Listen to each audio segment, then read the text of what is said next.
Welcome to the B2B Growth Blueprint podcast, where we talk with entrepreneurs, founders, and leaders at B2B services, tech, and SaaS companies to learn the systems and processes they've used to create success for their business. We'll also learn from marketing and sales experts to provide insights to help you grow your business. I'm your host, Mark Osborne, and the podcast is brought to you by Modern Revenue Strategies and their 10x ROI B2B growth guarantee. Schedule a free diagnostic call to learn the fastest path to double your B2B revenues in just 90 days. B2B Growth Blueprint Podcast. I'm your host, Mark Osborne, and today I'm very excited to welcome my guest, David Boice. Now, I'm going to read David's bio to make sure I get this right.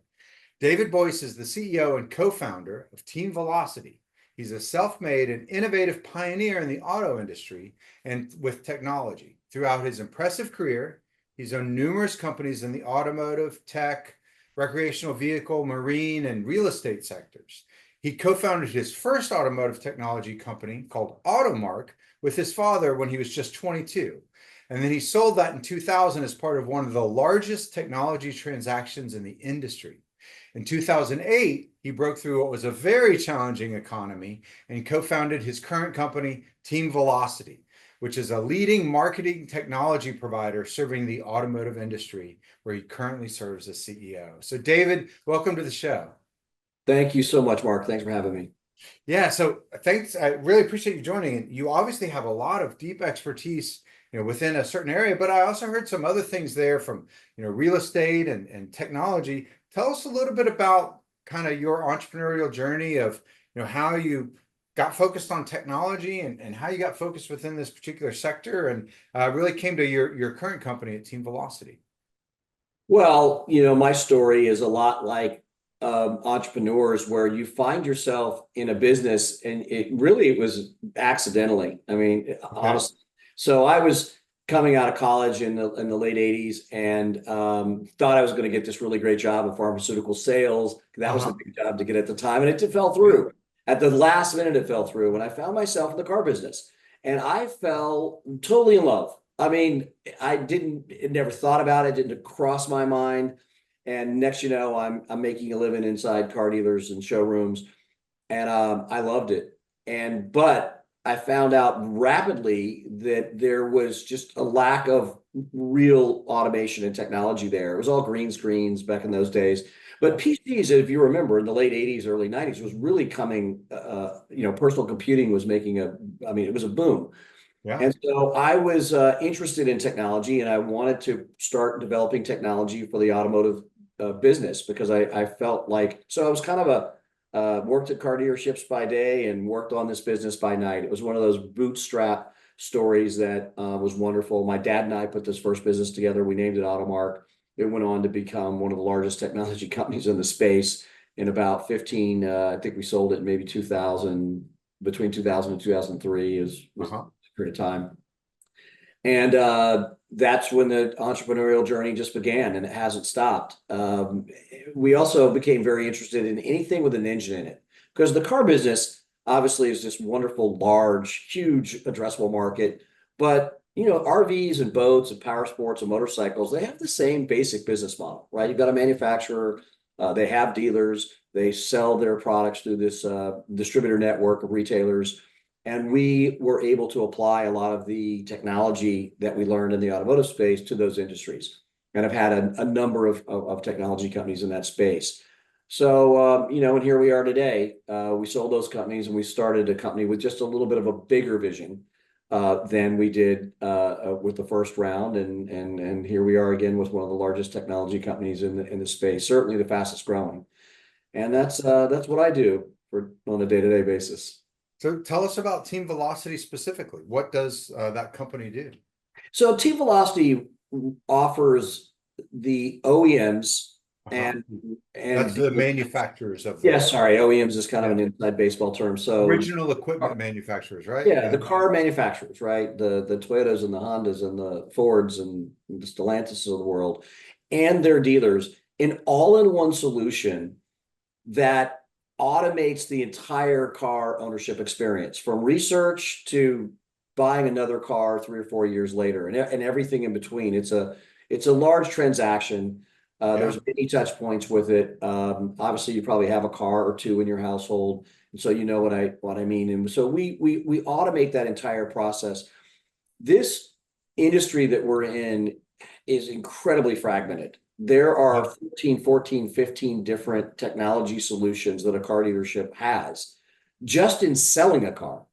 Forget servicing it, forget operationalizing their business. Just 13 or 14, 15 companies that help them in the business of selling a car. And it's inefficient. It usually provides a very poor customer experience, especially online. And so we aimed to try to solve that problem by creating one solution that would harness those 14 or 15 different types of siloed single point solutions into an all-in-one solution. And in simple terms, that's what Team Velocity does. Gotcha. So that's an interesting dynamic. And I know a lot of our audience sort of, deals with that kind of dynamic of maybe they have a more comprehensive solution, whether it's software or even professional services, versus, their competitors or substitutes that are sort of like point solutions that might, just do one thing. As you've, sort of grown your company and found traction in the marketplace, how did you sort of position yourself against those point solutions to really resonate in the mind of your customers? Or do you find that it's about finding customers that want a particular type of? Talk to us a little bit how you've navigated that kind of challenging market dynamic.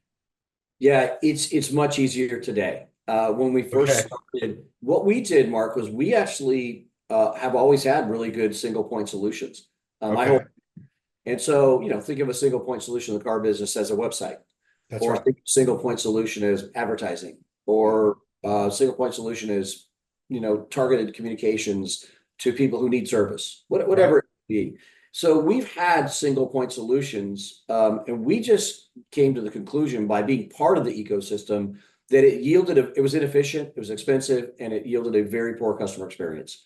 Mm-hmm. So what we did is we built single point solutions, and then over time, we iteratively integrated all of those solutions together and automated many of the functions within the solution. So I would tell you, it wasn't day one we didn't have the product that we have today. Over time, it became, kind of almost what Salesforce is to a company like we use Salesforce. What Salesforce is to us, we are to a car dealer. Right. Single source of truth that everything wraps into, and that's what we are. So today, our value proposition is really that. But over time, we had to build really good single point solutions to have an amazing all-in-one solution. Yeah. Because you have an all-in-one solution doesn't mean it's any good. That's right. So, you have to have the components there as well. So that's what we've been able to do, over a period of time. It's been an iterative project.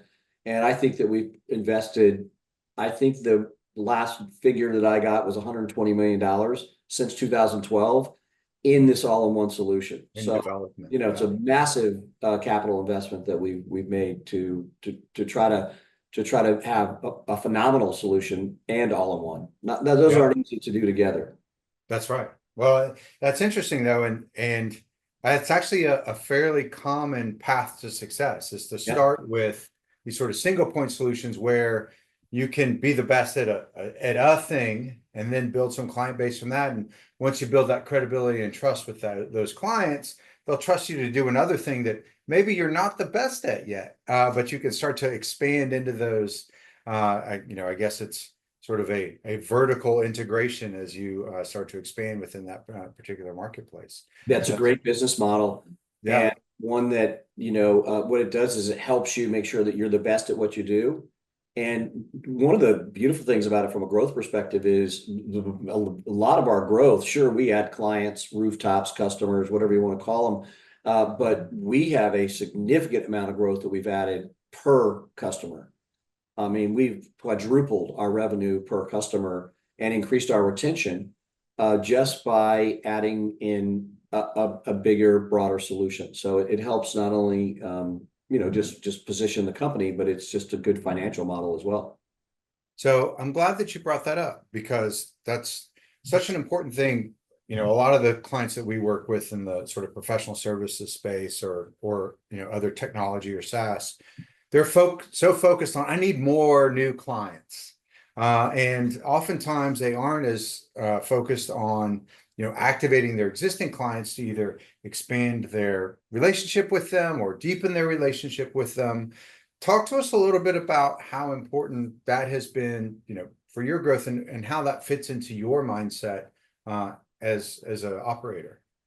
Well, you know how it works for a lot of people. It's who you hire, right? So you put these people in customer support that are very tactical and they're wonderful and they're great with customers and they're checklist oriented.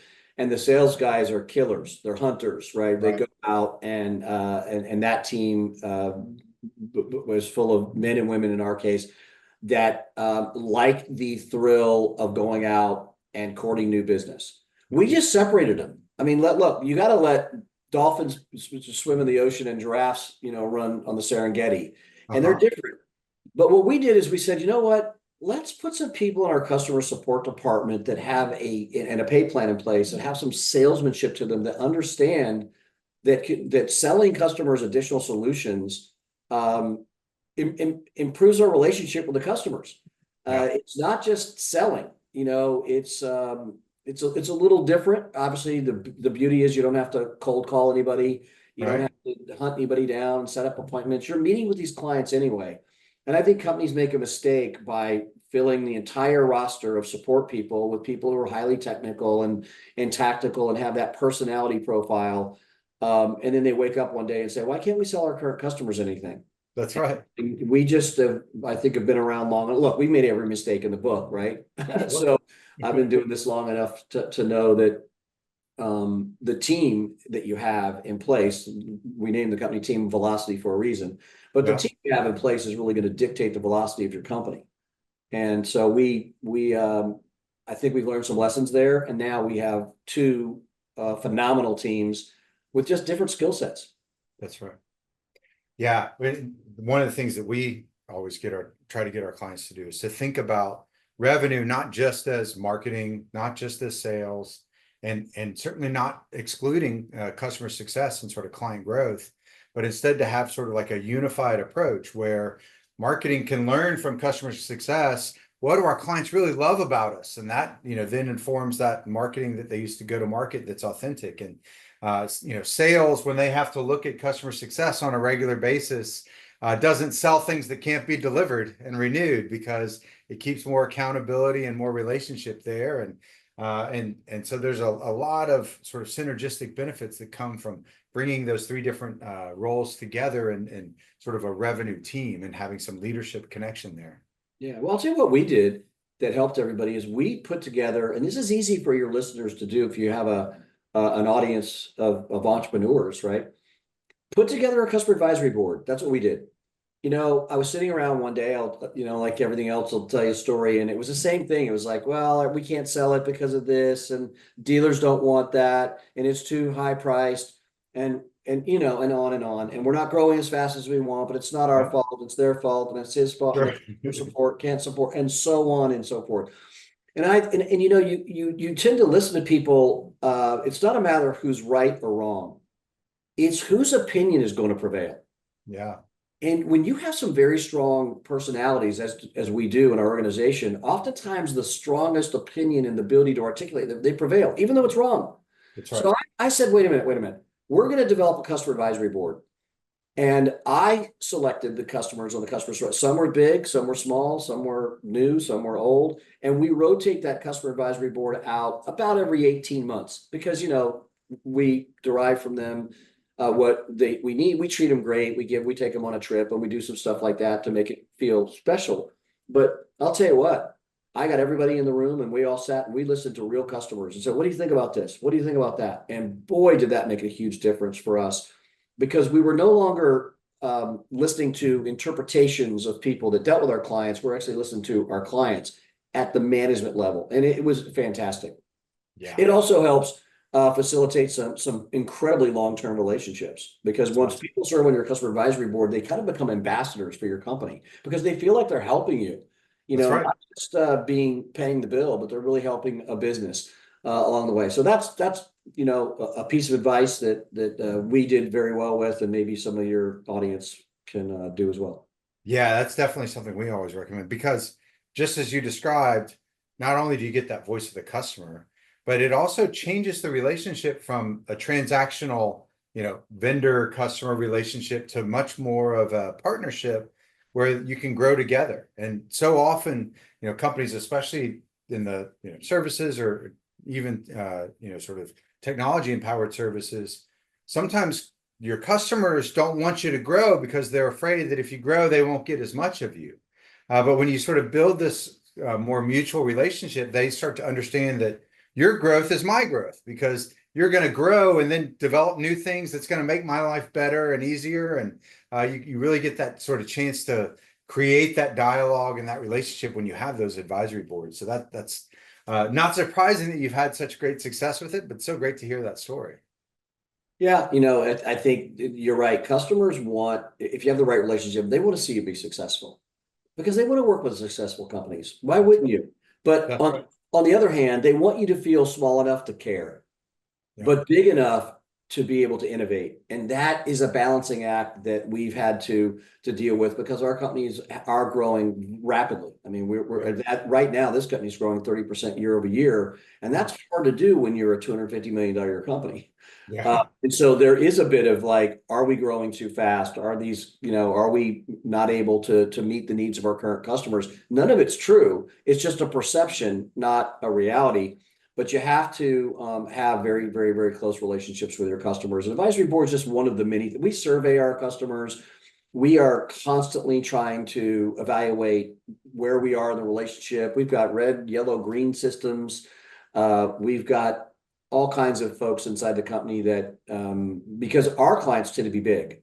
So when you have a lot of large clients, car dealers are very large local businesses, Right. big businesses. You don't want to lose them. You want to keep them forever, and that lifetime revenue really, really adds up. And they also, it's a small circle. There's about 17,000 car dealers. It's a pretty big number, but you'd be surprised how well they all know each other because they're all Lexus dealers or Toyota dealers, and they get to go see each other at all these events that the manufacturers put on. So you can get a reputation real quick inside that ecosystem, I guess. And it better be a good one. And you got to work really hard for it. Nothing good's easy. That's right. Well, it's funny when we, work with companies to identify niches to go after or markets that they're working in.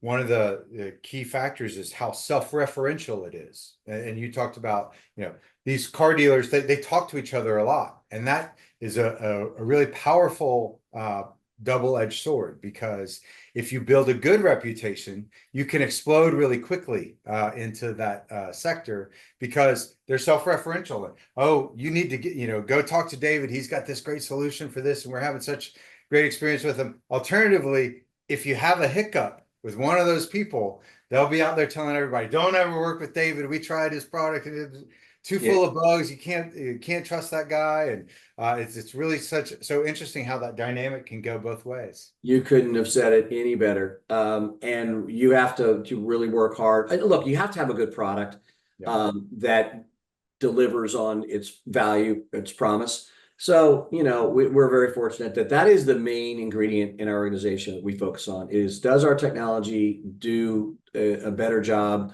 of what it was supposed to do in the first place? And a lot of ours is just delivering a better customer experience.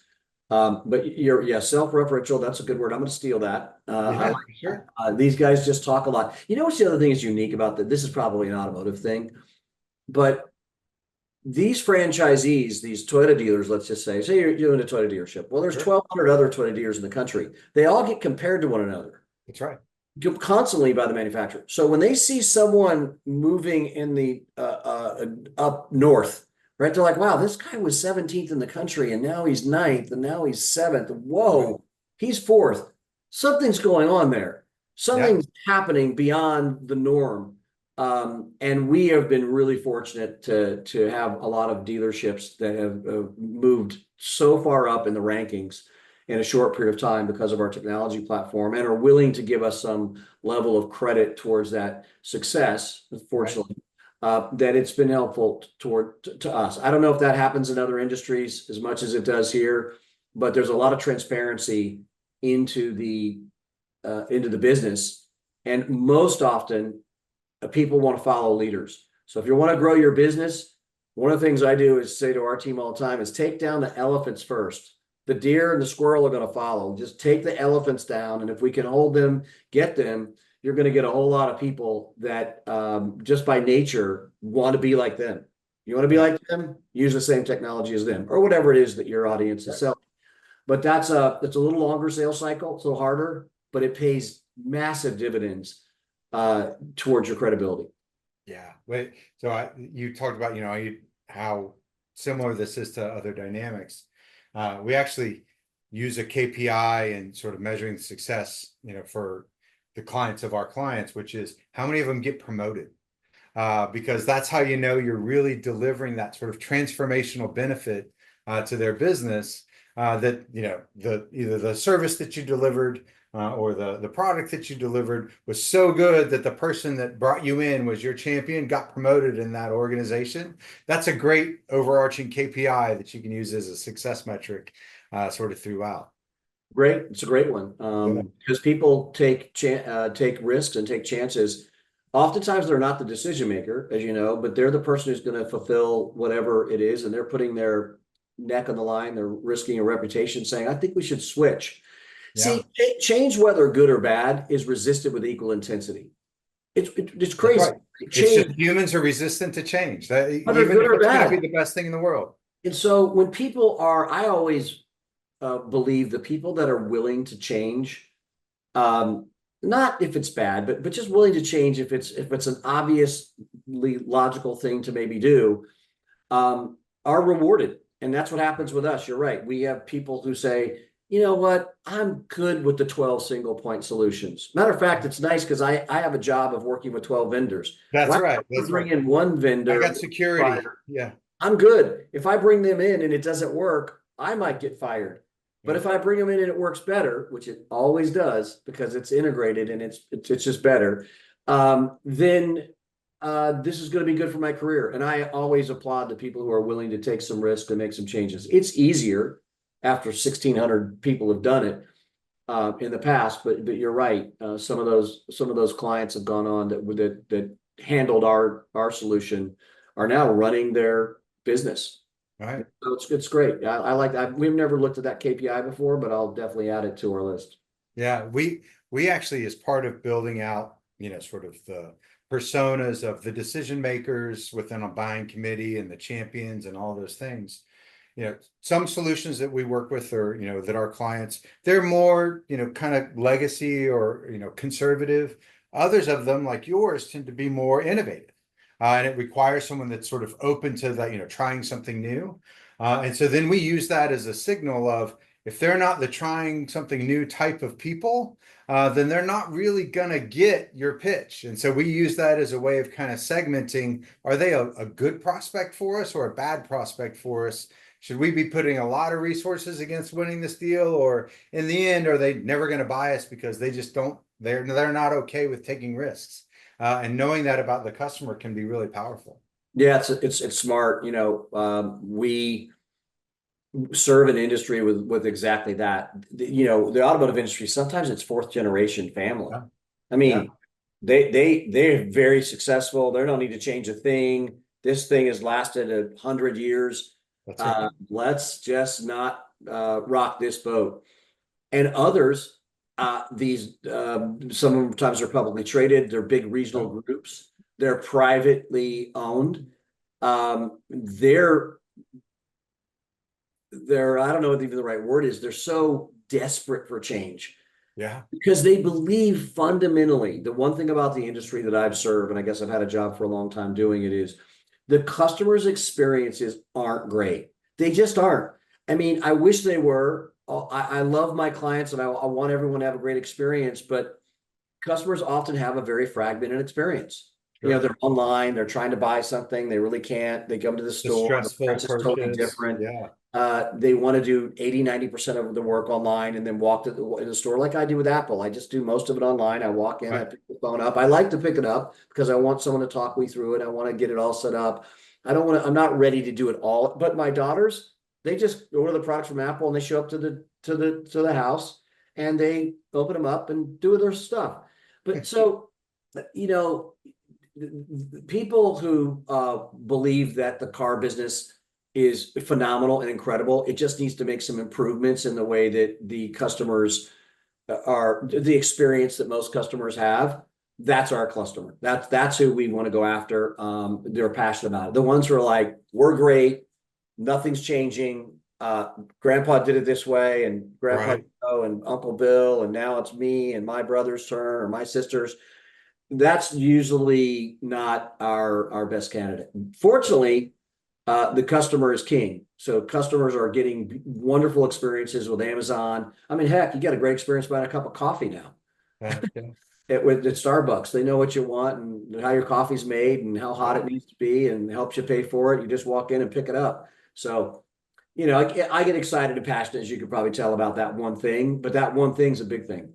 Yeah, that's right. It's majoring in a major thing.